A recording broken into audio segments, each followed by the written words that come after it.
샬롬, 강목사의 1:1 양육자반에 오신 여러분 환영하고 축복합니다. 오늘은 5번째 만남, 교제에 대한 내용들을 함께 공부해 보도록 하겠습니다. 자, 준비 과제 빌립보서 읽고요. 암송은 로마서 12장 4절에서 5절, 요한복음 13장 34절에서 35절 말씀입니다. 큐티와 신약 성경의 책 이름 암송하는 부분도 체크하시면 좋겠습니다. 자, 교제의 양육 목표입니다. 첫 번째, 예배를 통한 하나님의 임재를 체험한다. 예배를 통한 교제이고요. 두 번째는 성도 간의 아름다운 교제를 나누는 법을 배운다. 성도 간의 교제입니다. 그래서 이 교제는요, 첫 번째가 예배를 통한 교제, 그리고 두 번째가 성도 간의 교제, 세 번째는 교회의 역할, 이렇게 구성되어 있습니다. 자, 전체적인 구성을 이해하시고 함께 나눔을 해주시면 좋을 것 같습니다. 자, 이제 교제를 시작하면서 나눔 질문으로 그리스도인의 교제와 세상의 교제의 차이점은 무엇일까 함께 나누어 보십시오. 사람은 이렇게 서로 사귐을 갖고 만남을 가집니다. 세상에도 그런 만남이 있고 또 교회에서도 그런 교제가 있죠. 그래서 그 차이점이 뭘까 한번 나눠보시고요. 그리스도인이 나누는 교제의 핵심은 바로 십자가 중심으로 만난다라는 것입니다. 어쩌면 세상적인 만남은 자신의 목적, 또 자신의 취미라든지 자신이 지향하는 바 여러 가지 일들이 있을 것입니다만 그리스도인의 교제의 특별한 점, 그리고 그 중심에는 십자가가 있다는 것을 꼭 이해하시면 좋겠습니다.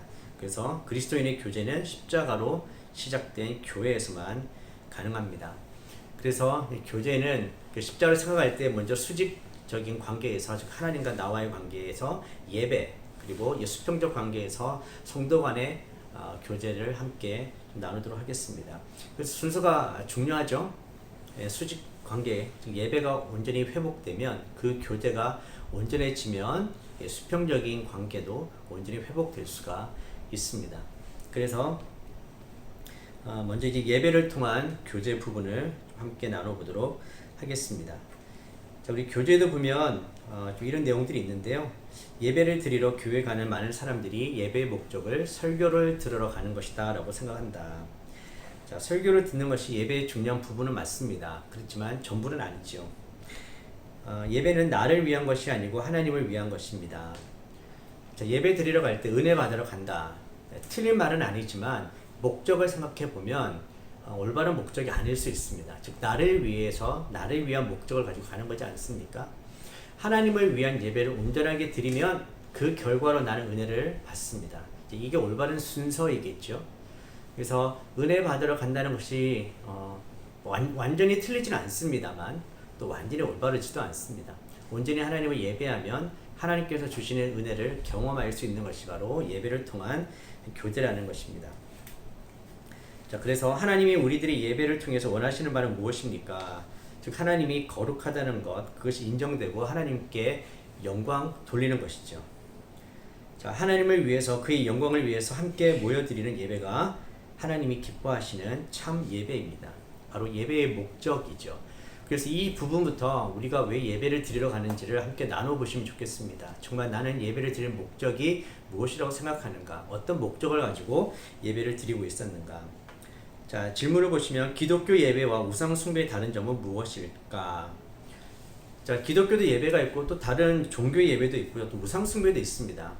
자, 그 차이점이 무엇일까 한번 동반장 나눠 보십시오. 우상은 생명이 없어요. 그렇죠? 인간이 만들어낸 것이 우상입니다. 그래서 우상을 숭배한다는 것은 알고 보면 결국 자기의 목적이 있습니다. 자기를 위한 목적이 있습니다. 결국 내가 잘되고 내가 복받고 내가 형통하고, 다 이것이 목적이죠. 우상 숭배. 그러나 하나님을 예배하는 것은 완전히 다른 것입니다. 하나님이 중심이고 하나님을 높여드리는 것이죠. 그래서 하나님의 뜻이 이루어지는 것을 우리가 알게 되고, 하나님의 그 영광을 위해서라면 우리 삶이 때로는 고난이 와도 때로는 실패해도 우리는 그 모든 것을 통해 감사하고 하나님의 영광을 돌릴 수 있죠. 바로 이런 것이 기독교 예배의 차이점입니다. 자, 나눔 질문에 하나님을 위한 예배와 나 자신의 만족을 위한 예배를 비교해 보십시오. 그래서 그 차이점들을 함께 비교해 보시면서 예배에 대한 이야기들을, 그 목적을 함께 나눠보시면 좋을 것 같습니다. 자, 첫 번째가 예배의 목적이라면 두 번째는 예배의 자세입니다. 그럼 우리는 어떠한 자세로 예배를 드려야 하는가? 자, 첫 번째 요한복음 4장 24절에 보면 신령과 진정으로 하나님께 예배하라. 자, 영과 진리로 하나님을 예배해야 된다라고 이야기를 하고 있습니다. 자, 영과 진리로 예배하라. 많이 들어봤던 말씀이잖아요. 그래서 이것은 두 가지로 해석이 가능합니다. 첫 번째, 영을 성령으로 해석해서 성령 안에서 우리가 온전한 예배를 드릴 수 있다. 성령의 도움으로 우리가 온전한 예배를 드릴 수 있다. 이렇게 해석하는 것도 가능하고요. 또 이 영이란 것이 우리의 영을 의미하기 때문에 단순히 우리가 그 자리에 앉아 있는 것만으로는 부족한 것이죠. 단순히 어떤 형식을 지키고 규칙을 지키는 것만으로 온전한 예배가 되지 않는다라는 것입니다. 우리 마음에서부터 우리의 영이 하나님을 온전히 바라보고 예배해야 된다라는 의미이죠. 영, 그리고 진리. 진리라는 것은 결국 예수 그리스도를 나타내고 또 하나님이 원하시는 참된 방법을 의미합니다. 자, 이 진리, 예수님을 통해서 우리는 예배할 수 있습니다. 온전한 예배가 가능하죠. 또 한편으로는 예수님께서 말씀해 주신 그 방법을 우리가 온전한 예배의 방법으로 삼아야 한다는 것입니다. 즉 나의 감정이나 나의 기분이나 또 나의 전통이나 내가 원하는 방식이 아니라 하나님 원하시는 그 방법 진리대로. 자, 우리의 예배의 자세는 영과 진리로 예배 드려야 한다는 것입니다. 자, 그러기 위해서는 준비를 해야 되고요. 또 진실해야 합니다. 하나님께서 원하시는 방법들, 성경을 통해서 그 방법들을 알 수가 있죠. 구약에도 보면 하나님이 원하시는 예배의 방법들이 있었습니다. 그대로 하는 것이 이스라엘 백성들에게 너무나 중요한 것이었죠. 내가 원하는 방식이 아니라 하나님이 원하시는 방법으로 그런 예배를 드려야 됩니다. 자, 그래서 내적인 자세는 in spirit and truth, 영과 진리로. 자, 그것이 어떻게 외적 자세로 드러나게 됩니까? 겸손히 무릎을 꿇고 또 굽혀 예배합니다. 그리고 발을 삼가고 말을 함부로 하지 않습니다. 좀 마음에 있는 것, 내적 자세가 외적 모양으로 나타나게 되는 것이죠. 이 두 개가 반드시 같이 있어야 합니다. 동기, 또 내 마음에 있는 것만으로 충분하지는 않습니다. 그것이 온전한 그릇에 담겨져야 합니다. 그런 의미에서 이 내적인 자세와 외적인 자세는 둘 다 중요하다. 그래서 나눔 질문으로 어떻게 하면 하나님이 받으시는 예배가 될 수 있을까? 자, 나는 지금까지 어떤 자세로 예배를 드렸는가를 한번 돌아보고요. 또 하나님이 원하시는 자세로 예배를 드리기 위해서는 어떻게 해야 되는가? 어떤 부분들을 내가 고쳐야 하는가? 어떤 부분을 더 하나님 앞에서 고민해 보면서 수정해야 되는가? 이렇게 생각해 보시면 좋을 것 같습니다. 자, 세 번째, 예배의 요소에 대한 부분입니다. 예배가 복잡해야 할 필요는 없습니다. 그러나 예배에는 꼭 필요한 요소들이 있습니다. 그래서 우리가 드리는, 교회에서 드리는 예배를 한번 생각해 보십시오. 그 예배에도 각 순서가 있고 각 요소가 있습니다. 그냥 이루어진 것이 아니라 성경에서 기록되어진 모습들을 보면서 지금 현대 예배가 있는 것이죠. 그래서 사도행전 2장 42절을 보시면 예배에 필요한 네 가지 요소가 있습니다. 가르침을 받고 교제하고 떡을 나누고 기도하는 것입니다. 자, 초대교회 사도들이 모여서 또 제자들이 모여서 예수님의 말씀을 가르쳐 주었겠죠. 네. 지금 예배를 치면 설교가 해당될 것입니다. 그리고 교제가 있습니다. 성도 간의 교제. 그리고 떡을 나누는 것은 여기서는 성찬을 의미합니다. 예수님께서 모일 때마다 나를 기념하라. 살과 피를 주시면서 나를 기념하라. 그것을 기억해야 하고 모일 때마다 우리는 그 중심으로 모인다는 것을 서로를 통해서 알게 되고 고백하는 것이죠. 그리고 기도. 자, 그 외에도 예배에 포함되어야 할 것들이 또 있습니다. 예물이죠. 아름답고 거룩한 것입니다. 아무거나 그냥 드리는 것이 아니죠. 준비하고 아름답고 거룩하고 제일 좋은 것을 예물로 드립니다. 그리고 시와 찬미와 신령한 노래로 찬양하는 것이 필요합니다. 자, 우리의 예배들도 이런 요소들이 각 예배 안에 잘 들어 있습니다. 생활 숙제. 예배를 위해 한 주간을 집중해서 기도와 준비를 하고 예배 드린 후에 예배가 달라진 점을 나누어 본다. 자, 이런 예배 요소들이 있기 때문에 우리가 예배를 그냥 일주일에 한 번씩 습관적으로 드리는 것이 아니라 정말 내가 영과 진리로 준비하고 또 예물을 정말 아름답고 거룩한 것을 준비하고 하나님을 생각하고 그 십자가를 묵상하면서 예배를 온전히 준비해 보십시오. 그렇게 해서 드리는 예배와 그냥 드리는 예배가 어떤 차이가 있는지 한번 비교해 보시면 확연한 차이가 있을 것입니다. 그래서 우리가 자녀들에게 예배를 준비할 때는 토요일 저녁부터 예배를 준비하라고 이야기를 많이 합니다. 왜냐하면 토요일 날 저녁에 또 밤늦게 너무 피곤하거나 늦게 자면 주일 아침이 너무 피곤합니다. 그러면 예배에 집중하기도 힘든 것이죠. 그래서 정말 주일 온전한 예배를 드리기 위해서는 그 전날에라도 우리의 마음을 다하고 우리의 육체의 컨디션을 조절하는 등 철저한 준비가 필요하죠. 그렇게 예배 드릴 때 분명히 우리 예배는 달라집니다. 하나님께서 원하시는 참된 예배를 드릴 수 있게 되는 것이죠. 그래서 이 생활 숙제를 해보고 다음 주에 한번 어땠는지를 나눠보시는 것도 좋을 것 같습니다. 자, 네 번째는 찬양입니다. 예배의 가장 중요한 요소, 찬양이죠. 그래서 어떨 때는 찬양과 예배를 이렇게 혼합해서 쓰기도 하지만 예배가 좀 더 넓은 의미 그리고 그 안에 중요한 요소로서 찬양을 다뤄보도록 하겠습니다. 굳이 나눈다면 예배는 하나님의 그 존재와 성품에 대해서 우리가 인정하고 높여드리는 것이 예배입니다. 그렇다면 찬양은 하나님께서 그 성품에 따라서 우리 인생 가운데 역사 가운데 구체적으로 행하신 일들을 노래로 고백하는 것, 이런 것이 찬양이 되겠죠. 그래서 찬양의 유익성이 참 많은데요. 첫째로 찬양을 통해 우리는 우리를 구원하신 하나님에 대한 절대적인 신뢰를 선언합니다. 또 사탄의 공격에 대해서는 믿음의 방패를 들게 되고 주님의 능력을 나타내게 할 수가 있습니다. 그래서 찬양은 영적 전쟁에서도 굉장한 유익이 있습니다. 하나님을 높이고 사탄을 대적할 수 있죠. 또 찬양하는 곳에 하나님의 나라가 임하고 하나님의 능력이 임합니다.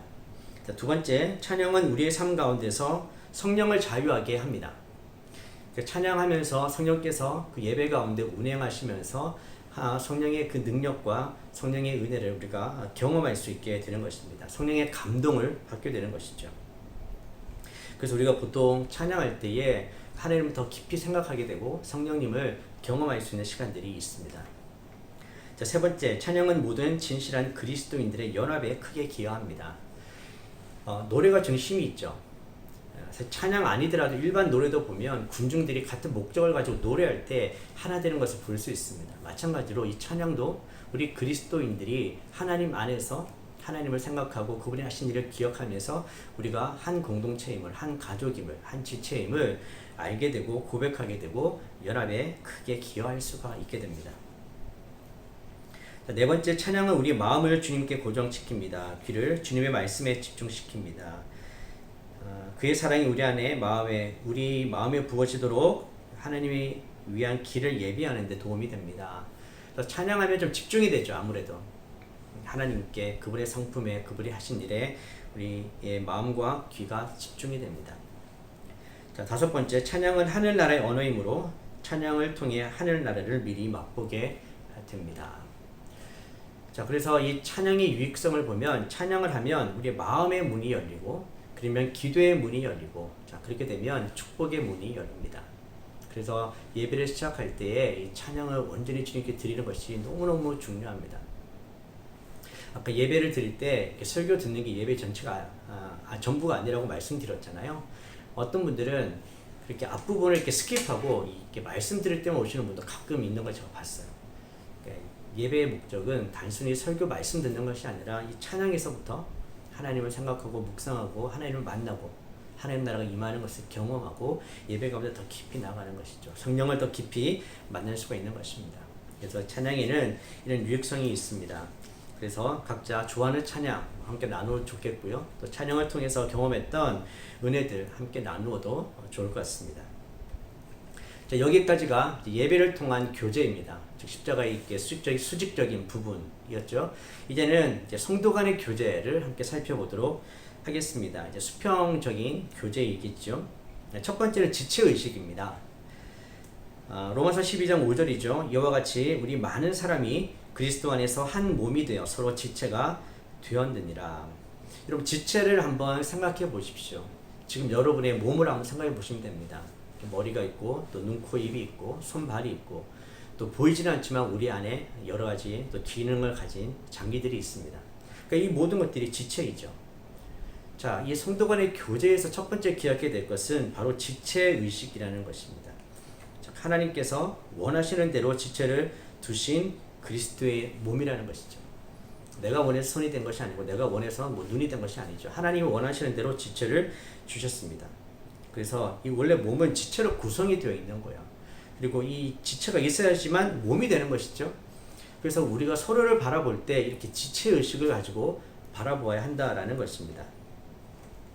자, 지체는 서로 간에 우월하고 열등하고를 따지지 않습니다. 각자의 기능이 있을 뿐이죠. 그래서 성도 간의 교제도 그렇게 보아야 합니다. 각자의 기능이 다르고 각자의 은사가 다릅니다.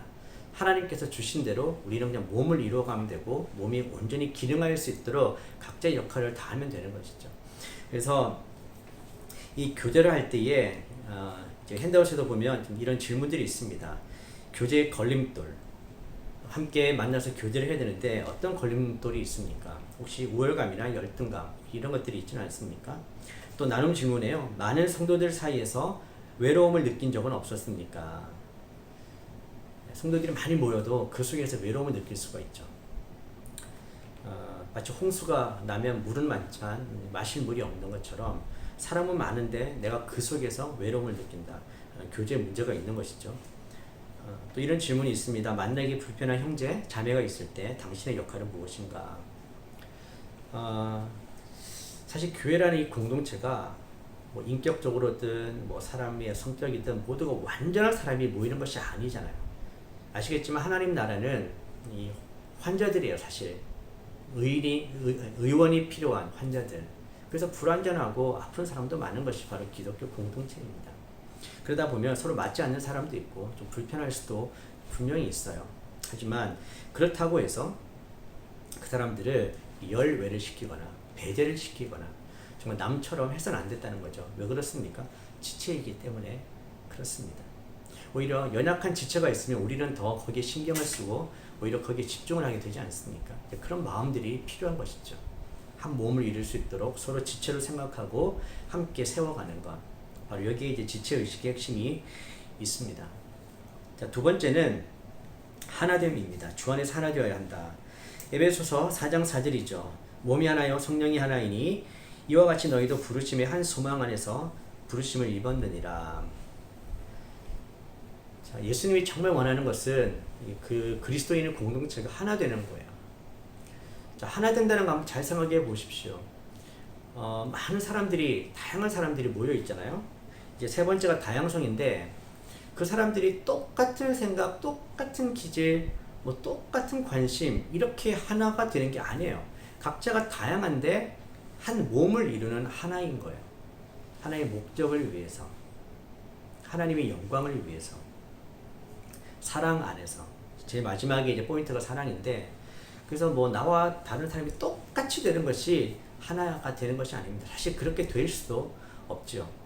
우리가 그리스도의 한 몸을 이루어가면서 하나님께서 우리에게 주신 그 성령 안에서 하나 되게 하신 것, 바로 그 부분을 우리가 힘써 지킬 수 있느냐 없느냐의 문제인 것입니다. 왜냐하면 사탄이 결국 공동체를 공격하는 것은 하나 되지 못하게 하는 것입니다. 서로를 다르게 바라보는 것이 아니라 틀리다고 이야기를 하고 서로를 우월하게 또는 열등하게, 또 자기 자신을 또 우월하게 열등하게 바라보면서 그 하나됨을 깨는 것이죠. 그래서 우리는 이 공동체 안에서 정말 하나됨을 지키는 것이 얼마나 중요한가를 늘 생각해야 합니다. 넌크리스찬들이 교회에 왔을 때 발견하는 것은 결국 성도들 간의 교제입니다. 그것을 통해서 무엇을 보여주어야 합니까? 이것이 하나님 나라라는 것. 자, 하나님 나라의 특징은 결국 지체의식을 가지고 서로가 예수 그리스도 안에서 하나 되는 모습입니다. 자, 그렇지만 이 하나라는 것에 대해서 우리가 또 이해되는 것은 다양성이라는 것이죠. 다양성. 자, 여기도 지체의식이 기본적으로 깔려 있습니다. 여러분, 우리는 한 몸이잖아요. 그렇지만 다양한 지체를 가졌습니다. 이것이 바로 다양성과 하나됨의 비밀인 거예요. 우리가 이것을 생각하면서 그리스도의 교제를 하는 것이 중요합니다. 자, 각자의 다양성을 이해해야 합니다. 세 번째죠. 에베소서 4장 7절. 우리 각 사람에게 그리스도의 선물의 분량대로 은혜를 주셨나니. 자, 어떤 다양성이 있을까? 첫 번째는 은사가 다릅니다. 하나님께서 각 사람에게 다른 은사를 주셨습니다.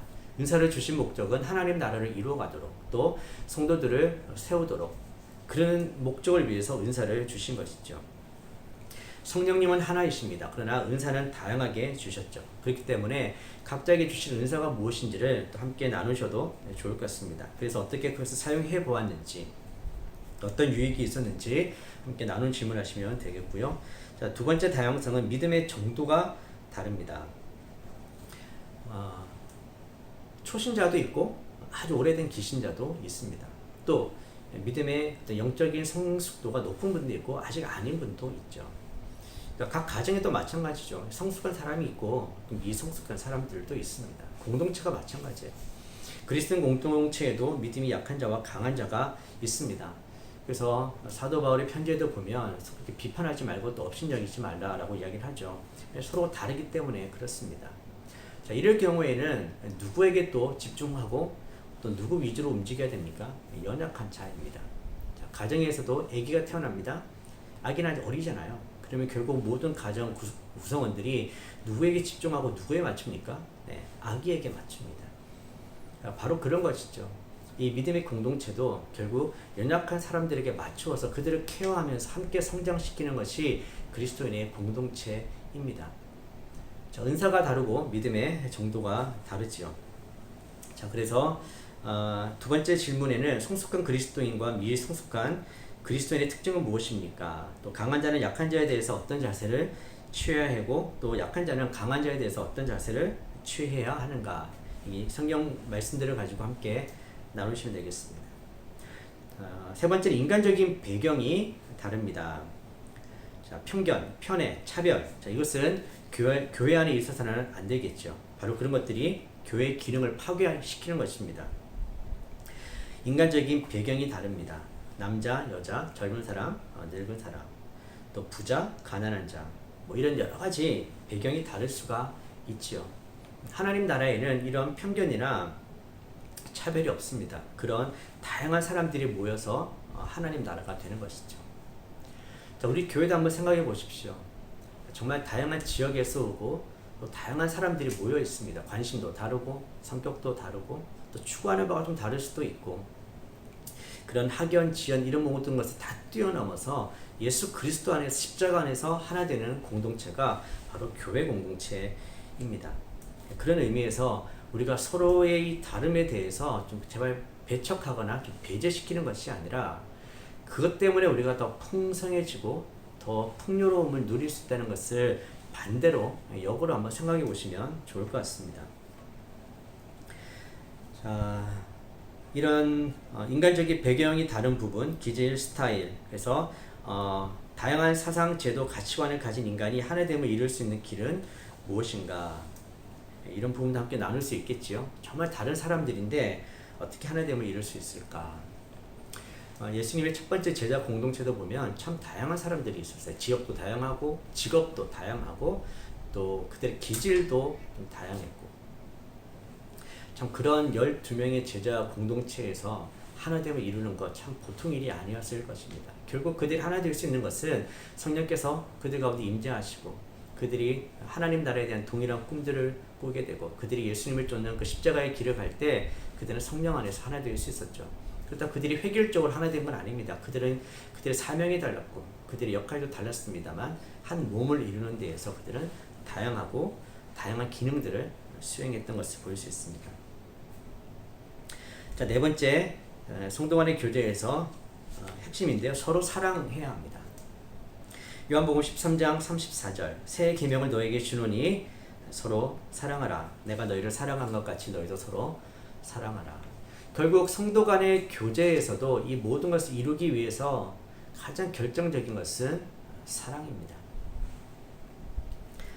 가족의 개념, 따뜻함과 관심과 성실함.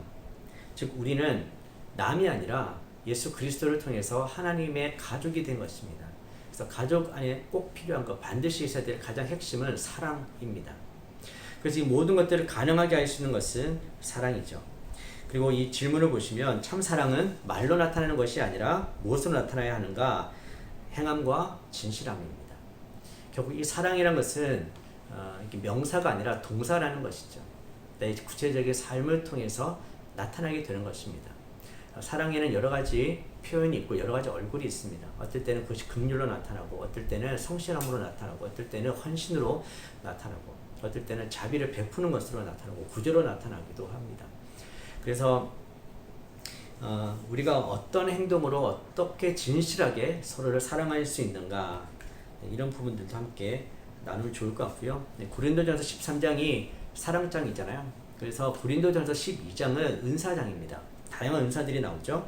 그래서 그것이 고린도전서 13장 사랑에서 하나가 됩니다. 통일이 되는 것이죠. 그래서 결국 사랑을 통해서 이 모든 것이 이루어지고 있습니다. 자, 나눔 질문으로 나는 요즘 어떤 사랑들을 표현하고 있는가, 앞으로 어떻게 사랑을 표현해야 하는가, 함께 나누면서 구체적인 그 사랑에 대한 것들을 나누시면 좋을 것 같습니다. 자, 여기서 초대교회의 사랑의 모범이 나오는데요. 사도행전 4장 32절에 보면 그들은 실제로 자신의 재산을 나누었습니다.